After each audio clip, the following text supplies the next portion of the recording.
আমি তুলসী পাতা। আমাকে খেলে রোগ প্রতিরোধ ক্ষমতা বাড়ে, জ্বর সারে, শ্বাসকষ্ট কমে, মানসিক চাপ কমে। আমি পালং শাক।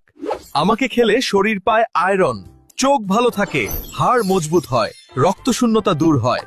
আমি কালো জিরা। আমাকে খেলে ডায়াবেটিস নিয়ন্ত্রণ হয়, ওজন কমে, চুল পড়া বন্ধ হয়, ত্বক উজ্জ্বল হয়। প্রতিদিন 1 চামচ মধুর সাথে। আমি এনার্জি ড্রিঙ্কস। বেশি খেলে ঘুম নষ্ট হয়, হার্ট অ্যাটাক হয়, উদ্বেগ বাড়ে, কিডনি ক্ষতিগ্রস্ত হয়। তাৎক্ষণিক শক্তি, কিন্তু দীর্ঘমেয়াদী ক্ষতি নিশ্চিত। আমি ডিমের কুসুম। আমাকে খেলে মস্তিষ্ক তীক্ষ্ণ হয়, চোখ ভালো থাকে, ভিটামিন ডি পাওয়া যায়, শক্তি বাড়ে। চিপস। বেশি খেলে রক্তচাপ বাড়ে, হৃদরোগ হয়, পেটে চর্বি জমে, ত্বক খারাপ হয়। মচমচে স্বাদ, কিন্তু রোগের বোঝা নিশ্চিত। আমি ফাস্ট ফুড। বেশি খেলে হার্টের সমস্যা হয়, কোলেস্টেরল বাড়ে, লিভার খারাপ হয়, ক্যান্সারের ঝুঁকি বাড়ে। স্বাদ চমৎকার, কিন্তু মৃত্যুর ঝুঁকি নিশ্চিত। আমি কাঁচা আদা। আমাকে খেলে হজম শক্তি বাড়ে, সর্দি কাশি সারে, জ্বালাপোড়া কমে, রক্ত চলাচল ভালো হয়। কোমল পানীয়। বেশি খেলে দাঁত ক্ষয় হয়, হাড় দুর্বল হয়, কিডনিতে পাথর হয়, ওজন বাড়ে।